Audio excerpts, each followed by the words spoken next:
Olá, amigos e amigas, companheiros, companheiras. Esta é a terceira aula da jornada Mestres do Amanhã, Fazedores do Futuro. E o título que eu dei foi Convite para uma Caminhada Juntos. É um pouco uma convocação, eu diria, para a gente empreender uma grande jornada pela história das ideias pedagógicas, para chegar e aprofundar sobretudo nos nossos dias, como os nossos próprios alunos me sugeriram tempos atrás, dizendo que deveríamos fazer cursos mais aprofundados e mais teóricos, no sentido de buscar as raízes mesmas das crises, dos desafios que nós temos hoje como educadores, como mestres do amanhã, como eu chamei. Eu inicialmente tinha pensado em dar um título bem simples, Curso de Pedagogia. Não é? Depois cheguei a esse curso com o título dos Mestres do Amanhã, a partir da leitura de um artigo, como vocês lembram, de Anísio Teixeira. Paulo Freire dizia que a gente devia valorizar a palavra pedagogia, porque ele dizia que precisamos criar pedagogias, renovar, reinventar as pedagogias. E ele mesmo nos deu o exemplo, criando uma pedagogia do oprimido, uma pedagogia da esperança, da pergunta, uma pedagogia da autonomia e outras pedagogias. Ele deu o título de pedagogias aos seus livros de pedagogia. Então, valorizando muito essa palavra. Eu, claro, tenho uma proximidade muito grande com essa palavra, porque me lembra uma opção que eu fiz quando jovem, em 1962, quando comecei o meu curso de pedagogia. E, coincidentemente, na mesma época também comecei a dar aulas com professor convidado no ensino fundamental, né, preparando os alunos para o exame de admissão ao ginásio naquela época. Né. Claro que já tinha antes, como adolescente, dado aulas de catecismo, que também me serviram muito, evidentemente, para entender a história das religiões, né, e a questão da transcendência, e fui me aprofundando também nessa ideia que me acompanhou a vida inteira, né? Essa ideia da eterna busca por um ser humano mais humano, no sentido de ser mais feliz, mais sustentável, mais produtivo, né? Inserido no contexto da vida de cada um, vivendo cada etapa da sua vida da melhor forma possível. Eu não separo educação e vida. Acho que, para mim, é muito importante essa busca permanente por uma educação para a vida. E minha escolha profissional foi apaixonada por esse tema da pedagogia. E é por isso que o curso, para mim, vai, de certa forma, compartilhar com vocês essa minha experiência. É claro, eu sei que se trata de um projeto ambicioso, não é? E nós somos frutos da nossa história, das nossas circunstâncias e dos legados que nos deixaram, porque como educador, como pedagogo, eu tive que me aprofundar também na leitura dos grandes pedagogos e educadores do passado. E essas pegadas que nos deixaram esses educadores do passado, para nós são importantes para entender a educação do futuro. Então, não podemos desconhecer esse legado, né? Precisamos nos aproximar dele e, conhecendo melhor esse passado, teremos mais chance de produzir um futuro melhor para nós, para a nossa profissão e para a sociedade também na qual servimos. Eu me orgulho do título de pedagogo, de professor, e coincidentemente aqui no Instituto Paulo Freire não me chamam pelo nome, me chamam de professor. Eu nunca reclamei, sempre gostei muito desse nome pelo qual eu sou conhecido aqui. Mas é preciso realmente fazer um périplo, uma caminhada por essa história. A gente precisa começar lá quando a educação se inicia, nas primeiras comunidades, né? E entendê-la, que ela nasce humanista e depois de várias experiências, passando pela paideia grega, pela humanitas romana, pelo método escolástico na Idade Média, o Renascimento foi uma renovação da educação na visão mais humanista. A educação sempre foi impregnada pela utopia e pela ideia de que o mundo pode ser melhor do que aquele que estamos vivendo. E o educador, o mestre do amanhã, é um pouco esse fazedor desse amanhã que queremos, né? Aí, depois do Renascimento, temos que também dar um passeio bonito pela Idade Moderna, que foi aí que as educações foram aparecendo, se diversificando, se esfacelando. De um lado, os iluministas, o iluminismo, né? De outro lado, o positivismo, no meio de tudo isso, o projeto socialista, não é? E a divisão que se tornou clássica entre educação tradicional e educação nova, um debate que foi dar na crise da educação, quando se começou a contestar a educação, sobretudo a educação tradicional como uma educação autoritária. Então o pensamento anti-autoritário e crítico, não é? Questionando a educação tradicional, veio desembocar no século XIX, particularmente no século XX, né? Nas crises que foram ocorrendo durante a história recente de um século, dois, não é?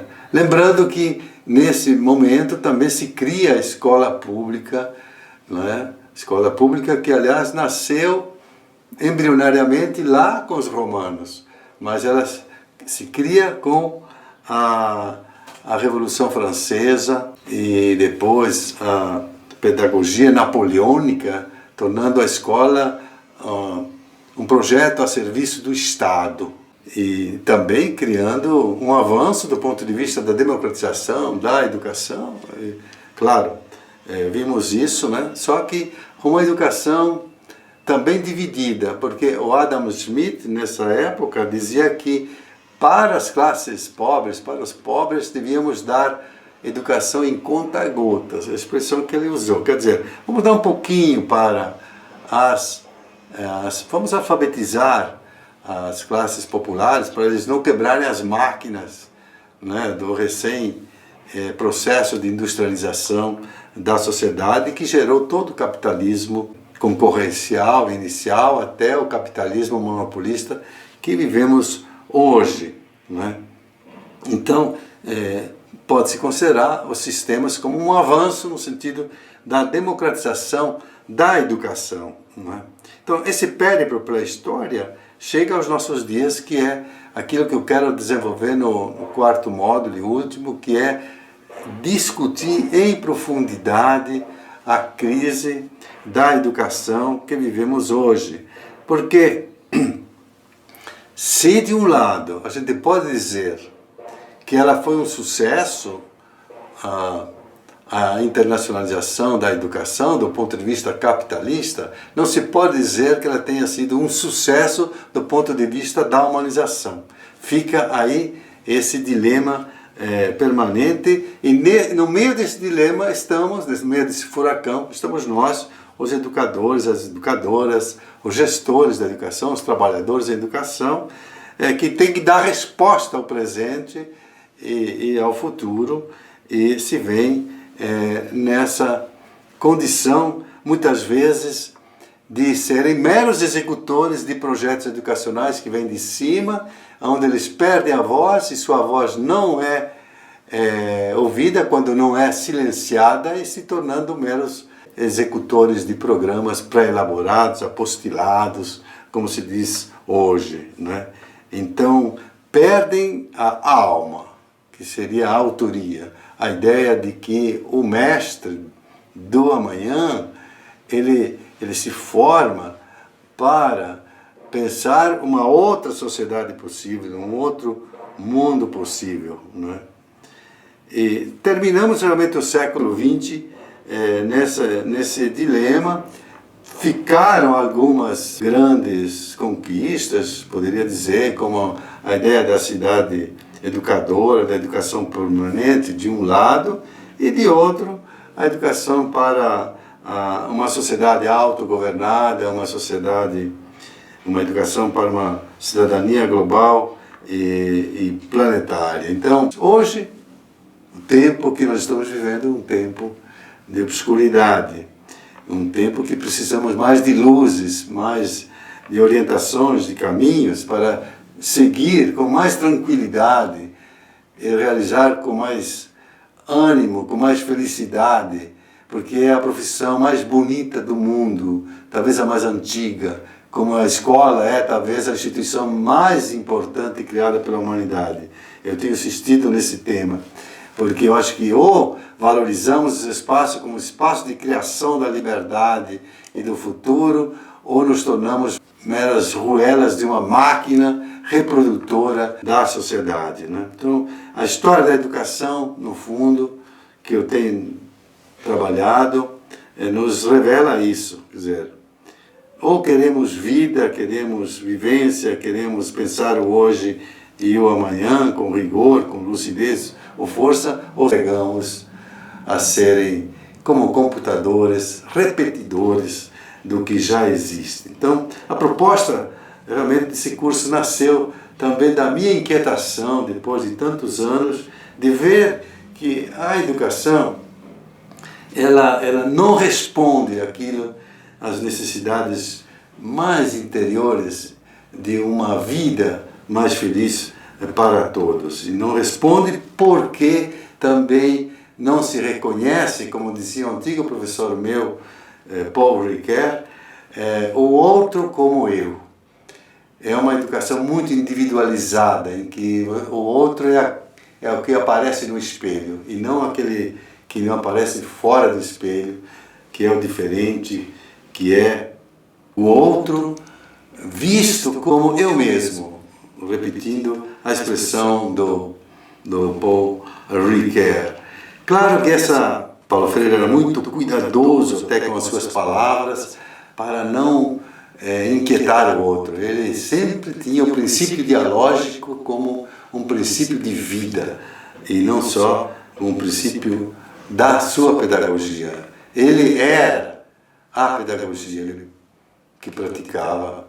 Não havia uma diferenciação entre o que ele fazia e o que ele pensava. Ele sempre era muito coerente.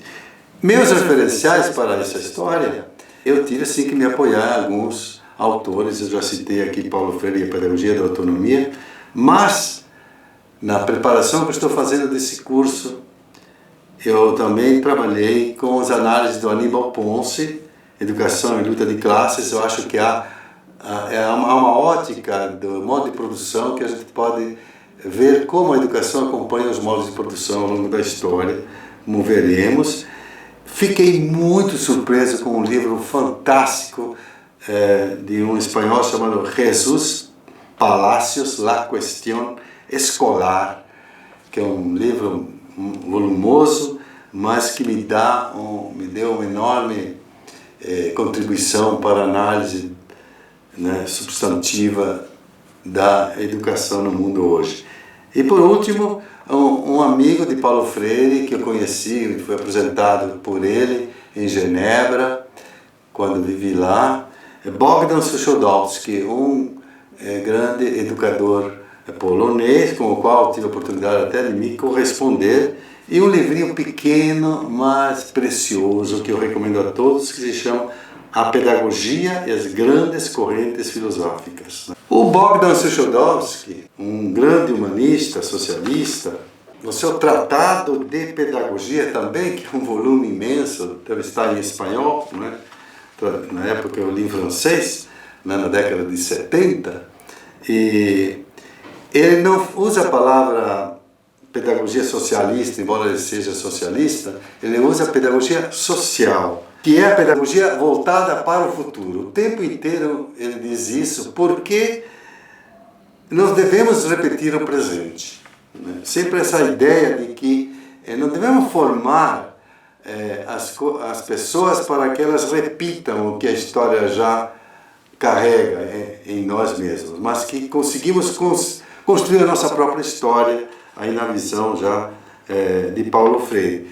E a ideia que ele passa é que essa pedagogia tem que ser social. Por que social?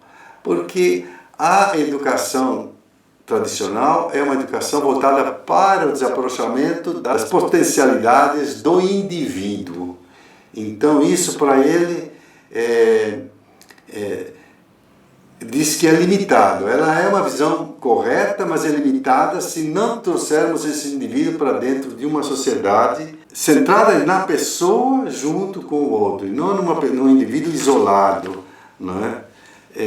Então, essa é a visão do Bogdan Suchodolski, que eu acho que esse livrinho traz assim um debate entre a pedagogia da essência e a pedagogia da existência, e ele diz que não é nem realizar uma essência, uma visão idealista em nós, e nem partir exclusivamente da nossa existência para chegar a construir a nossa existência, a nossa essência. Então, ele faz uma síntese entre a pedagogia da essência e a pedagogia da existência e chega à pedagogia social como uma síntese integradora dessas duas concepções da pedagogia que ele acha válida, mas que elas deveriam se complementar e não se opor. Né? Os seres humanos, dizia ele, são únicos e irredutíveis, mas também, como seres, eles são seres sociais. Né? Essa é uma expressão que eu guardei e anotei aqui nas minhas fichinhas, né? Para dar aula, porque você precisa se orientar por algum roteiro para não desperdiçar suas palavras, que como professor são muito importantes, porque um mestre do futuro tem que saber que suas palavras podem mudar as pessoas, e mudar as pessoas pode mudar o mundo. O que ele estava preocupado, que já faleceu, era essa exacerbação do individualismo, né? Que os sistemas capitalistas estavam introduzindo e consolidando uma educação para o individualismo possessivo, para essa solidariedade, não para a solidariedade, mas a ideia de vencer o outro é inimigo, então eu tenho que superá-lo, né? Tenho que negar ao outro a colaboração para que eu possa ser melhor do que o outro, é sempre montar em cima do outro e superá-lo, né? Mais vencer do que conviver, diria o meu grande amigo Carlos Rodrigues Brandão, que também considero, como Paulo Freire, mestres do amanhã. Né? Então, eu também tenho que dizer que, além desses mestres nos quais eu me apoiei, subi nos ombros gigantes deles para poder enxergar um pouquinho mais longe, tem alguns que meus colegas podem achar meio polêmicos, né? Que foram considerados polêmicos. Outros consideram futurólogos, profetas, porque eles, na verdade, né, suas previsões se realizaram. Dois deles, Herbert Marshall McLuhan, que nasceu em 1911 e morreu em 1990, autor de A Galáxia de Gutenberg e Os Meios de Comunicação como Extensão do Homem, né? Dizendo que as tecnologias e os meios de comunicação iriam nos levar a mutações mais do que a simples mudanças na educação. E Ivan Illich, que também conheci em Genebra em 1974, num debate que Paulo Freire fez, famoso debate que facilmente se encontram na internet, Illich Paulo Freire e Ivan Illich, e é muito interessante que debatem a escola do futuro. O Ivan Illich tem um livro chamado, traduzido impropriamente no Brasil, com o título de Sociedade Sem Escolas. Mas o título original em inglês é The Schooling Society. É uma escola desescolarizada e não uma sociedade sem escolas. Ele temia que a escola capitalista começasse a ser o modelo da sociedade, e a sociedade não pudesse pensar outro tipo de escola, a não ser aquela capitalista que estava sendo imposta pelos sistemas educacionais que nasceram lá na Revolução Francesa, como sistemas para democratizar a educação, mas democratizar, entre aspas, porque ela sempre manteve uma divisão entre uma educação dos ricos e uma educação dos pobres. Mas sempre um pouco de educação para os pobres, meio aligerada, e para os ricos toda a educação completa, né? E uma educação voltada para a manutenção do próprio sistema. Ivan Illich dizia que as escolas seriam centros de produtores de teias de aprendizagem, e não gostava da palavra redes de aprendizagem, que lembrava um pouco peixes que eram pescados e mortos, né, pelas redes, né, a rede como algo que agarra, enquanto que a teia ela fica se comunicando, né, e essa é a explicação que ele deu para usar essa expressão, né. Ambos, Illich e McLuhan, anunciaram o colapso dessa educação já há 60 anos atrás, né. Alguns dizem, vão me retrucar, não, mas a educação não está em colapso. A educação se sistematizou, o Banco Mundial, a OCDE, organizou uma superestrutura mundial, não é? E foram bem-sucedidos em tentar impor um modelo educacional através de sua filosofia de avaliação, por exemplo, que reduz o professor a um mero preparador de testes educacionais e perdendo totalmente a sua autoria. Então, do ponto de vista capitalista, eles podem ser considerados um sucesso. E, por exemplo, a BNCC se diz alinhada a essa visão da OCDE, etc., e quer alinhar o currículo das escolas a sua base nacional. Esse alinhamento nada mais é do que uma concepção de educação. Está claro isso, né? Que é uma uniformização, que é uma visão de uma educação ligada a uma ética do mercado, que prepara apenas para o mercado, né? E eu acho que o Illich, nesse sentido, tinha razão, porque hoje as aprendizagens móveis, aí, com sua possibilidade de alargar a escola para além da sala de aula, se realizaram, são previsões proféticas, né? Então, nesse contexto, eu queria me encaminhar para o fim dessa aula, que está sendo um pouquinho mais longa, evidentemente porque ela desemboca numa pergunta fundamental sobre a educação do futuro. E vivemos um dilema. Ninguém pode negar o mal-estar que existe no professor, no gestor, nas escolas, nos alunos. É um mal-estar, e não só no Brasil, por conta do momento em que estamos vivendo, não é? Esse mal-estar vem de um tipo de globalização, que é uma globalização que forma globalizadores e globalizados. Nem todos estamos inseridos na globalização como autores da globalização. A maioria está inserida de forma subordinada, sejam países, sejam pessoas, sejam grupos, sejam comunidades. E, vejam só, em 2019, li 2 cartas do Papa Francisco sobre a educação e a economia. E ele pede um novo pacto econômico e ele clama convoca a gente para um novo pacto educativo, pedagógico, global. Por quê? Porque com sensibilidade, esse Papa Francisco, com sensibilidade própria de alguém que é uma liderança mundial reconhecida hoje, ele percebe pelas suas andanças, pelos seus contatos, esse tema, inclusive, de um novo pacto econômico e educativo, nasceu de uma reunião que teve com um grupo de religiosos muçulmanos. Não foram os católicos que aconselharam ele a fazer isso. Os muçulmanos, vejam essa abertura que esse Papa teve para isso.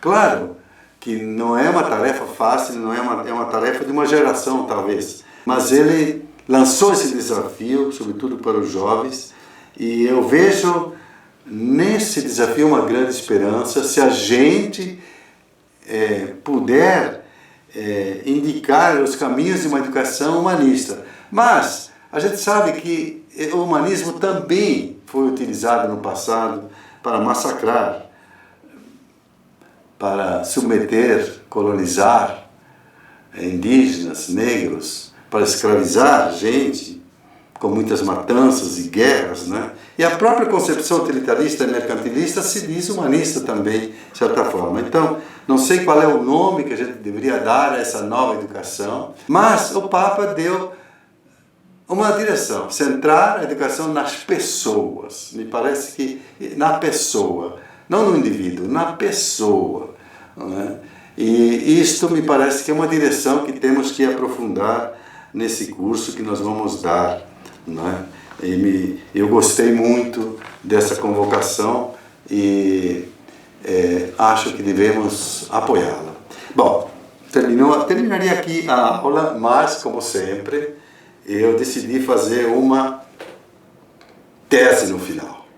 Mestres do amanhã são mestres que educam para outros mundos possíveis, né? Claro que vivemos um mundo injusto, todo mundo sabe, insustentável. Mas esse outro mundo também vai, não sei até que ponto, também não trará movimentos contraditórios. Ele não vai ser um mundo estático, né? É difícil conceber que o mundo seja estático, imutável. Mas um grande pedagogo, eu diria, escritor, poeta, Eduardo Galeano, numa palestra que eu assisti em Porto Alegre em 2005, no Fórum Social Mundial, num debate que ele teve com o poeta português José Saramago, um debate sobre a questão das utopias. Saramago não concordava muito com o Galeano, mas o Galeano, como estava no final, ele resumiu um pouco o debate com as seguintes palavras que eu vou repetir. Temos o direito de lutar por um outro mundo possível quando se tornou impossível o mundo tal qual é hoje. Para mim, isso é um lema, esse novo pacto pedagógico global, né? Temos o direito de lutar, através do movimento desse pacto, por um outro mundo possível, quando se tornou impossível o mundo tal qual é hoje. Repito. A educação tradicional, liberal, neoliberal, capitalista, diz às crianças: se acomode aí na sua carteirinha e você vai aprender a viver neste mundo possível, porque não há outro mundo possível. Ela é fatalista. Como a educação do futuro pode ser um projeto fatalista? Esta é a minha pergunta fundamental no final dessa jornada. Porque a característica fundamental dessa educação dominante no mundo hoje é que ela nega a utopia, ela nega a possibilidade de um outro mundo possível. Se recusa ao sonho e à utopia. Isso também foi dito nesse debate entre Galeano e Saramago no Fórum Social Mundial. No outro lado, temos aquilo que chamamos de educação emancipadora, como já disse na aula anterior, que é uma esperança né? Só que, para mudar essa educação, é difícil. Há injustiças. Mas não seríamos nada humanos se não tentássemos, pelo menos, né? Se não nos mostraríamos propriamente humanos se nós não acreditarmos na possibilidade dessa mudança e nos entregarmos ao fatalismo. Alguém poderia dizer, bom, mas você está pensando lá no futuro e não no presente. Não. Essa outra educação possível já está sendo feita hoje. Está em marcha por esses mestres do amanhã que pensam em mudar a educação. Para então fechar essa última aula, eu diria que mudar o mundo e mudar as pessoas são processos interligados, são processos interdependentes, convergentes. É por isso que eu acredito na tarefa do pedagogo, do mestre do amanhã. E por isso que eu acredito que esse mestre de amanhã, esse fazedor do futuro, é imprescindível para esse outro mundo possível. Obrigado.